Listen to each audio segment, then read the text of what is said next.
लोकतंत्र में असली ताकत किसके पास होती है, यह अरावली के मुद्दे ने एक बार फिर से साबित कर दिया है। सुभाष चंद्रशेखर आजाद का चीफ जस्टिस को लिखा पत्र, दोपहर तक जनता और विपक्ष का दबाव और शाम होते होते केंद्र सरकार को कदम पीछे खींचने पर मजबूर होना पड़ा। जिस फैसले को कल तक सरकार और मंत्री भ्रामक बता रहे थे, उसी पर आज रोक लगा दी गई है। सवाल साफ है कि अगर सब कुछ ठीक था तो अचानक से नोटिफिकेशन क्यों आया?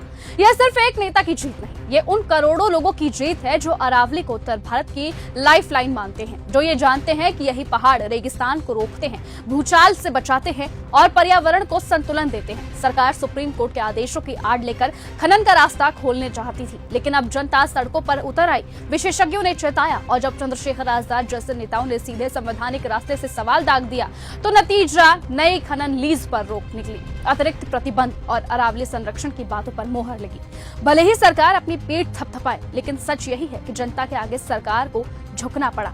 प्राइवेट सिस्टम पे किसी का जोर नहीं है। आज अरावली का मुद्दा चल रहा है। अरावली जो लाइफ लाइन है, जिसकी वजह से पूरा रेगिस्तान और रेगिस्तान से आने वाली बड़ी बड़ी आंधियां हरियाणा, पश्चिम उत्तर प्रदेश, दिल्ली को छू नहीं पाती, उस अरावली को खनन की भेंट कराने का कार्यक्रम चल रहा है। लोग परेशान है, लेकिन सरकार को फिक्र नहीं है। आज मनरेगा के जरिए जो आपको शक्ति मिलती गांव में 100 दिन रोजगार को छीनने का काम सरकार ने किया।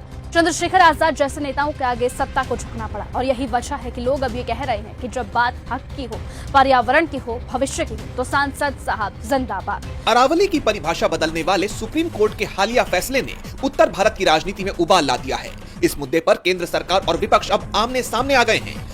कांग्रेस ने सरकार पर पर्यावरण की अनदेखी और जनता को गुमराह करने का गंभीर आरोप लगाते हुए सड़कों पर उतरने का ऐलान कर दिया है।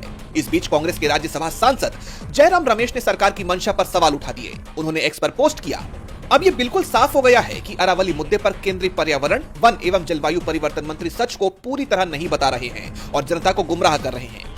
अरावली की परिभाषा में जो बदलाव मोदी सरकार कर रही है, उसका forest survey of India central empowered committee, जिसे पहली बार मई 2002 में सुप्रीम कोर्ट ने गठित किया था और जिसे दिसंबर 2023 में पर्यावरण और वन मामलों पर सलाह देने के लिए पुनर्गठित किया गया और सुप्रीम कोर्ट के अपने एमिकस क्यूरी यानी न्याय मित्र ने स्पष्ट और जोरदार विरोध किया है। फिर भी मोदी सरकार अरावली की परिभाषा में इतनी बड़ी खामियों वाले बदलाव को आगे बढ़ाने पर क्यों अड़ी हुई है? कांग्रेस के हमले के बाद ये मुद्दा अब और गर्मा गया है। इन सब के बीच राजस्थान में कांग्रेस नेता सचिन पायलट ने इस विरोध को जमीनी स्तर पर ले जाने की अब तैयारी कर ली है। पायलट ने ऐलान किया है कि अरावली को बचाने और सुप्रीम कोर्ट की नई परिभाषा के खिलाफ कांग्रेस 26 दिसंबर को जयपुर में एक विशाल प्रदर्शन करेगी।